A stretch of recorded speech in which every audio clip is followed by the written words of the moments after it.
Hi, I'm Susan Shaner with Sage Leadership Strategies, and I'm your host today of Community Forum. And I have the great pleasure to introduce to you Dr. Kevin Smith, who is the Superintendent of Schools for Bethel. Welcome, Kevin. Thank you. Thanks for having me. Thanks for coming on the show. Pleasure. So, you've been in your current role now for about a year. That's right. For those who don't know you, can you give a brief blurb on your background, how you came into leadership and education, Sure. and how you came to Bethel specifically? Yeah, I'll work backwards quickly. So right now I've been superintendent for just over a year in Bethel. It's a fabulous community, as you know, since you live here. Yes. Prior to that, I was at the middle school as principal for just about 6.5 years. And hopefully we'll circle back to that experience because as someone who is raising a teenage daughter, you Yes. know what adolescence is all about. So it's, Fun. one of the best and most trying times of life, right? Yeah. Prior to coming to Bethel, I was principal down at Sacred Heart in the Bronx, and that was a very large Catholic elementary school. I was there for 6 years, and then prior to that, I worked in Newark, New Jersey as an elementary school teacher, right in the Central Ward, inner city. And then prior to that, I was an English teacher in a different ghetto up in Massachusetts, just outside of Boston. And so my entree into education was really an invitation from these wonderful people called the Marist Brothers, who are a religious Catholic teaching order. And I was planning on going off to law school when one of the monks said to me, "You should go teach for us for a year." And I did one of these and said, "Okay." And I never looked back. So what did that first teaching experience give you that you kind of got hooked? I mean, you forgot about law school. Completely forgot about law. Maybe we were talking about all the certifications and things you continue to go after, so you know, I might have to get back on track and pursue that in all my spare time. I think it was you know how things fit.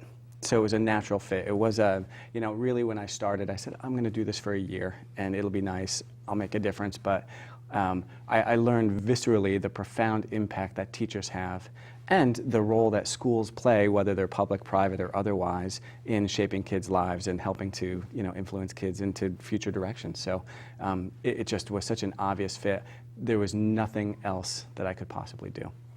Wow, that's a really powerful statement. Yeah, it's the honest to God truth. And I think it's funny, we were talking off camera about this idea of holism and integration. Yeah. And for me, my professional life has been a series of invitations. So when I went and became a teacher in Newark, somebody else said, you know, Seton Hall starting a master's in leadership, you should apply, you'd be great at it. I didn't know a thing about it, but I went and spoke to the dean, and next thing you know, I'm enrolled.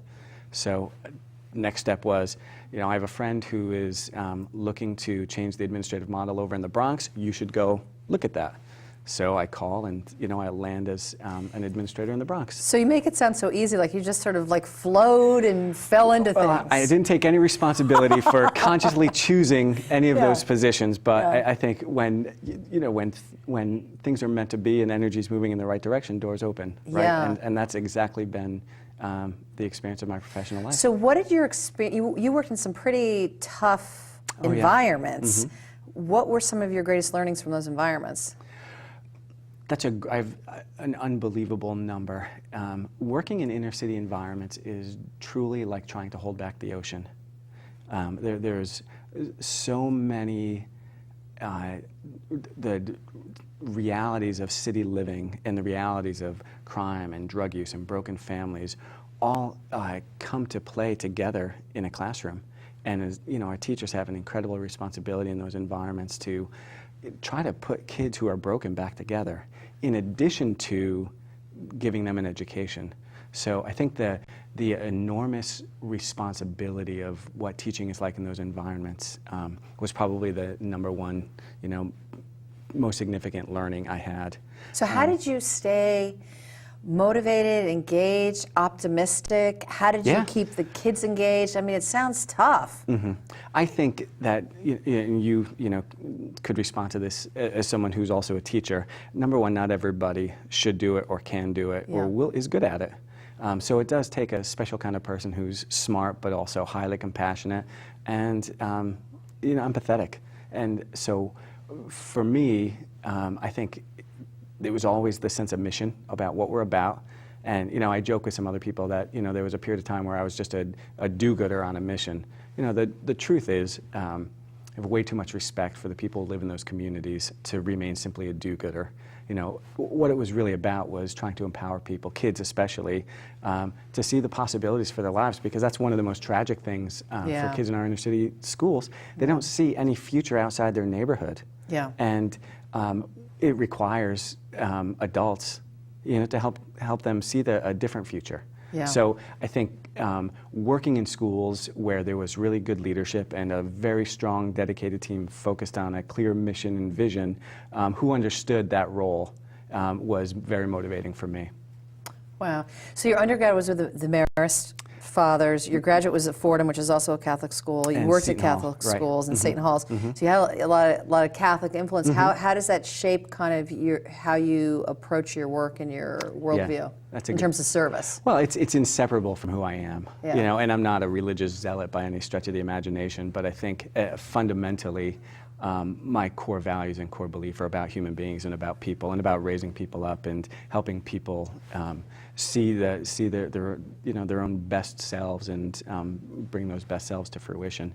I think the other piece that was very important for me was the clear understanding that you're not in it alone. You know, that there's, you know, in some of these best places, there's a community of practitioners that come together and gather around an ideal and serve other people. Yeah. So those pieces probably carry through in my work today. And that's one of the things I love about Bethel.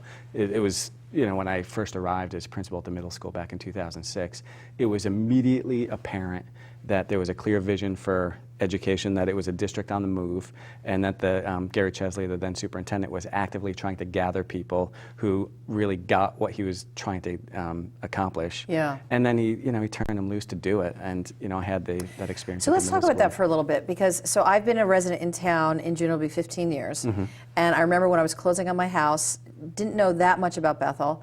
And suddenly a lot in the newspaper. That year took 5 times to pass the budget.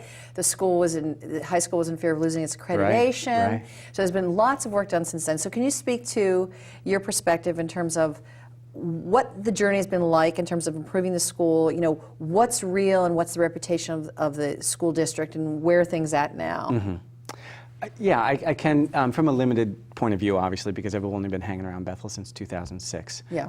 And I think, you know, 15 years ago or so, when some of the folks who I've met who've been around for a long time refer to those as the bad old days. Yeah. So I guess, in short, boy, have things changed.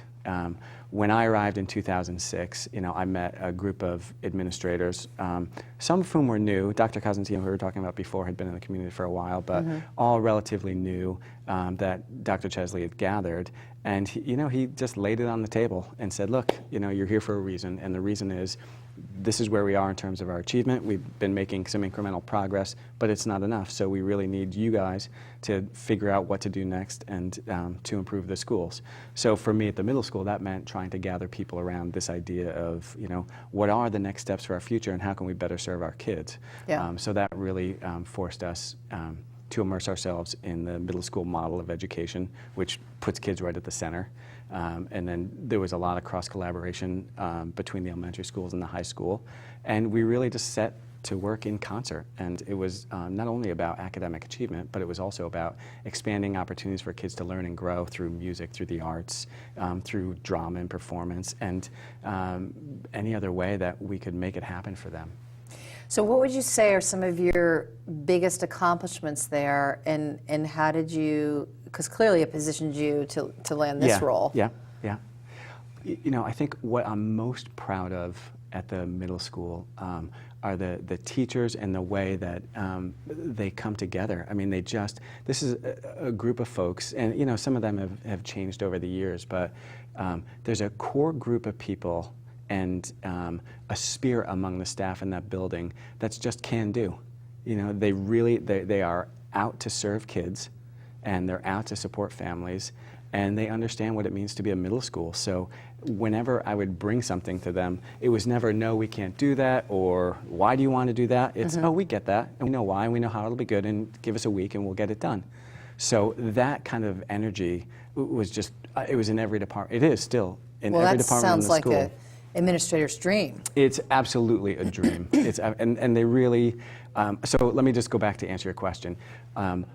The staff drive the work. You know, it is not this sense of principal says do and we do. It's it really is a collaborative effort and around a shared vision. You know, if it sounds repetitive, I apologize, but that's what it is. How would you say your experience being a teacher affected and impacted how you worked with the teachers there, and your appreciation for the kids and what goes on in the classroom? Right. Well, I think it's easy as an administrator to lose sight of the day-to-day work of a teacher. And you know, I've experienced it as a central office administrator in the last year. There's this natural separation that occurs because my work is different from that of a teacher, even that of a principal. So I think, number one, being aware of what teachers do every single day and just how hard it is. I mean, just imagine, think of the, you know, the energy we expend just managing our own children, whether we have one or two or however many we have, and how much more complex that gets as they get older. These teachers come to work every day and deal with anywhere from, you know, 17 to 27 lives that come with whatever they bring in the door. And so they have to be able to manage that and direct that enterprise to some good learning. So I think being aware and understanding how hard it is that's I think number one in terms of managing teachers and working with them. You affirm that. So, and then I think then channeling, you know, some of that work they do and helping them understand that what life is like outside their classroom, because on the other side they can, you know, easily get a sense of myopia and not see the bigger picture. So the job of a good leader is to say, this is how your piece fits in with all the rest of the pieces, and this is, you know, the direction the ship is heading, and, you know, here are the things you can do to help move it forward. So then you got the job of superintendent. As you're saying, very, very different than your previous roles. What were some of your biggest surprises on the job? There have been a lot. I think, you know, again, and I'll call it my own sense of myopia. You know, I assume that because I'm up to my eyeballs in education and educational matters, everybody else in the world is too. And so it's taken me a while to adjust, even in the, you know, at the state level and, you know, in some of the other education associations that we belong to. Bethel really stands out because there's a culture of always trying to look to the horizon. And what I found is, you know, in some parts, people just don't have the same depth of background and understanding or interest in education, and that's been a challenge. I think secondly, the range of constituents in town that I interact with. I kind of had this, you know, intellectual notion that I would be doing that, but I spend a significant amount of my time dealing with all manner of stakeholders in the community. You know, whether it's elected officials or appointed officials or just, you know, general residents, other concerned citizens. A lot of time spent with our lawmakers. Well, and we're in budget season, so that's a hot topic and can be politically always a charged hot topic. Yeah. So, what I don't know, advice or perspective would you give to the voters, who are the parents, the administrators, the staff, you know, on how to discern what goes on in the budget process? Yeah, I think that's, you know, that would be one of the other things that, you know, I care about it deeply because at the end of the day, it's the funding that allows everything else to happen. And so it's a challenge for me to, you know, encounter people who, you know, for whatever reason, haven't taken the time to understand what it means. Because the stakes are high. Whether it feels that way or not, the stakes are high. But here's what I would say. Number one, and most importantly, I think it's important to understand what the schools are trying to do and how those dollars are being spent and what's being asked for, you know, whether it's this year or, you know, historically, and try to get a sense of context. That's really critical for people to understand. I think beyond that, it's important that people try to engage in the process. So whether it's understanding the context, reading all the fine print, we put all of our budget documents online and try to be as transparent as possible. And then ask some good questions. You know, these are you're a taxpayer in town, so this is your money, and we feel a great responsibility to spend it wisely in the best interest of your daughter, of the rest of the kids in town. So it's important that people understand what it means and where it's going, and ask hard questions. You know, so I think that's the other thing. And then the third thing is there are folks in town who really aren't interested in the schools. They just, as a blanket belief, feel like the schools spend too much money for, again, whatever the reason may be. And so I think, parents need to be active. And they need to show up to meetings, and if they have an opinion, either way, they need to express it and really become part of the process. Yeah, so what would you say are like the top 3 items on your agenda this year? Well, this year, I guess, to back that question up one step, I think it's important to say that, personally and then as a district, we feel a very heavy burden in presenting responsible budgets, and it's not a willy-nilly list of all the things that we want. Yeah. Okay, that's just not what it is, and so we, presented in the budget recommendations are a lot of choices. And things that we chose to delay, as opposed to things that we've chosen to advocate for. But the top 3 would run this way. We're asking for funding to add back a school psychologist. Several years ago, through attrition and because of the economic climate, we reduced one of our psychologist positions. And now, in the wake of the shooting in Newtown, we're coming back and looking at all of these critical roles. And while we've been able to manage the needs of the district, we are not providing the kind of therapy or intervention that some of our at-risk kids need that we could with the addition of a psychologist. So that's #1 funding priority. We're also... Can we talk about that one Sure, for a minute? yeah, come on. Because I'm guessing that nothing in your training prepared you for December 14th. Is there any training out there that could prepare anyone for that? So what went on in your mind, and how did you address the events of the day, and what are you finding, 2+ months later? Right. I think that it was such an unusual day from a school standpoint because for a period of time in the morning, we didn't actually know what was happening. We knew that there was a shooting in Newtown, but there was a lot of misinformation coming from Newtown. So I had heard stories about armed gunmen in vans driving up Route 6, gunmen in the woods, all kinds of things. It was a terrorist attack. There were just story after story. So it really did take a couple of hours to figure out what exactly happened. So our very first thing was to try to ensure the safety of our kids. That was absolute #1, and I think that's where my head was for the first part of the day, and just marshaling the people and the resources to do that, and then trying to connect with Chief Finch and get a deeper understanding of what the threat was. And then I think beyond that... And the staff had been properly trained. I know my daughter's in the high school, so everybody was on lockdown and they knew what to do. Right, that's right. I think, because of the school shootings that have occurred in prior years, there's I would say relatively new battery of training that we provide our teachers, and some of those drills are lockdown drills. We have crisis drills that run the gamut, and we try to, you could never anticipate everything that could happen. But you need to have clear plans to evacuate the building, to hide in the building, to move from one part of the building to another, and the list goes on. So those are kinds of things that we practice as a matter of routine. And I was very affirmed when I'd heard after that day or in that evening, particularly parents of little ones, who said, "Oh, it was just another day." That's what they came home and reported. Nothing unusual here. We just had a lockdown. And that was very comforting for me because, our drills that we practice have become part of the routine in the school, so it wasn't out of the ordinary and didn't add another layer of stress for kids. And you immediately got the alerts out. I got it on my phone, I got it, on email, and of course, in today's age, I was able to text my daughter and say, "Hey, are you okay?" So we were able to dialogue, even though she was in lockdown. And I think in most cases, I think that's a really good thing, to be able to have that ability to communicate. What's probably new for superintendents, in this era is you have to communicate rapidly.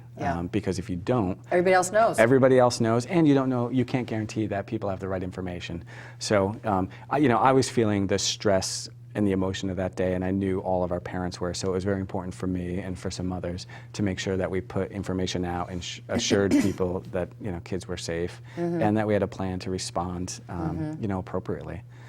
And so the top item on your agenda, you said you're asking for another school psychologist, and so it sounds, so my assumption is, based on that you've had some much more need, especially since that time. Is that? Yeah, I think so. It's it comes in two ways. I think the first is back to what I had mentioned before. When we chose to eliminate that position, we felt like we were managing, but we've seen more kids come into the district that have greater needs, and so right now our psychologists are meeting all of the mandated testing requirements as kids move through the process for special education, but we're really not in a position to be proactive and to provide counseling or the specialized training that school psychologists could provide teachers and teams of teachers.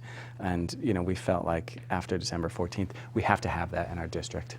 So like what happened when did kids come in sort of traumatized? Like I can't say that. Or just upset or it was different at every level. Yeah. And so if you refer back to the high school, I can't speak to how many kids. It was absolutely on everyone's mind. And what struck me was we were in the height of the holiday season, and the high school was very morose, appropriately so. Yeah. And so it was very much weighing heavily on kids. So we had counselors available and our social workers available and other mental health professionals who were able to be present on staff and ready to go if kids presented a need. And that did happen. Kids would appear and just need to talk and process. And so I think again, appropriately so, at the high school level where those opportunities arose for adults to help kids process, they try to do that. The kind of work I'm talking about with a school psychologist is really comes at in a proactive identification way. So when a kid first appears as an at-risk kid, based on academic performance, family system at home, et cetera, we can do a better job of providing a plan to help that kid through school. And right now, we're not doing that as effectively as we could. Because there's more kids, so there's more of a load. There's more kids, and the work the mandated work that the current psychologists have to do doesn't enable them in their schedule to do any of that. Okay. So your top priority is school psychologist. Right. What was the second So one? the second one is we're looking to add a halftime reading specialist at Bethel High School. And that's another critical need that's gone unfunded for a very long time. And here's the reason we need that. We have, when you look at our achievement data, the kids that have been in our system for 5 or more years are absolutely topping out on their achievement. But we have lots of kids come in from other places at the high school in their freshman year. And so when we compare the data to kids who have been in our system 2 years or less, you can see these levels and these huge disparities in what they know. And one of the most critical areas is around reading. High school teachers are not trained in reading, they're trained in English, which is a different discipline. They don't. That's fascinating at that age. That it's. You would think, right? I guess that's the way it is. And then what's the third one? And so the third one is the addition of an NJROTC instructor also at the high school. Yeah, ROTC is big in Bethel High. It's huge in Bethel. It's huge in Bethel. And I don't know what you know of the program, but it's an exemplary co-curricular program, and the student demand is enormous. I was just, a couple of years ago, I remember I'd always go to the Bethel Parade, and suddenly, it's huge ROTC marching in the parade. I was like, wow, it is big.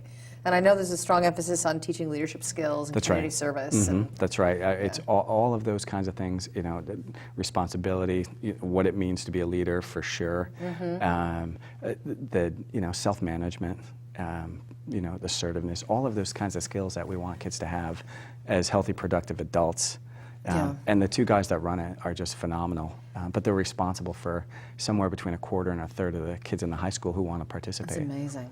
Right. Well, one of the things I just want to mention, because in your weekly newsletters, you always say, "Hey, if you want to come and have coffee." Yes, So I took you, which I was surprised. I was like, "Well, okay." So I took you up on it, and my daughter just transferred into the Bethel schools, and she'd been in private school the whole time, and I shared with you some of her observations, and I was really surprised and impressed that you said, well, I'd love to meet with her. And I really appreciated the way that, and you meant it, in the way that you approached her. So what was your thinking, what was it like for you? Because you mentioned all these different constituents, but you actually were fine with meeting with the high school students. Absolutely. And I think, quite frankly, my greatest obligation is to the kids in our system.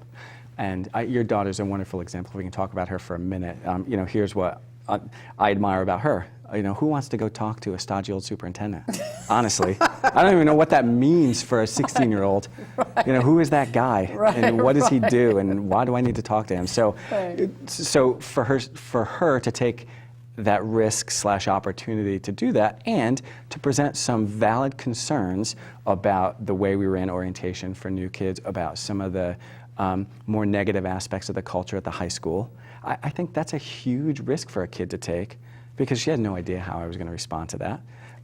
So I admire her for that. And I think any kid who's willing to do that, I would absolutely give as much time to as necessary.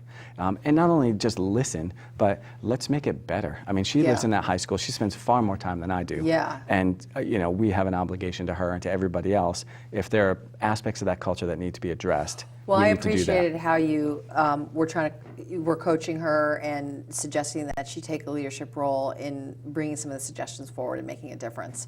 So we've got like maybe a minute or two left. I know it's gone quickly. Time flies when you're having fun, right? And my daughter will probably kill me for mentioning her on the show, but as a teenager. Of course. But so in the last minute or two, what do you hope that your legacy, not trying to shush you out quickly, Sure. but what do you All hope right. your legacy will be? Like, what are you building towards for the Right. school system? I think, in my opinion, the world and the education world is changing. So we need to be in front of that change and build a school system that is truly responsive to all kids' needs. And I think we do a good job with certain segments, but not all. So we have a lot of growing to do. I think the way to do that is to build the capacity of kids and teachers to take responsibility for driving that ship. And so if I had to put it in a sentence, that's what I would want my legacy to be, that teachers and students as well feel truly empowered to take control of their own educational opportunities and really maximize them, given all the resources we have. And actually, that's what I saw you demonstrate with my daughter. When she came to speak with you, was to, coach her, ask her questions, you listened to what she had to say, and helping her think through what could she do to make it better versus feeling, powerless. Right, that's right. With the system. So it looks like our time's up, but thank you so much for coming Thank you. on the show. It's such a pleasure. Great. I'm Susan Shaner. Until next time with Community Forum, thank you so much for joining us.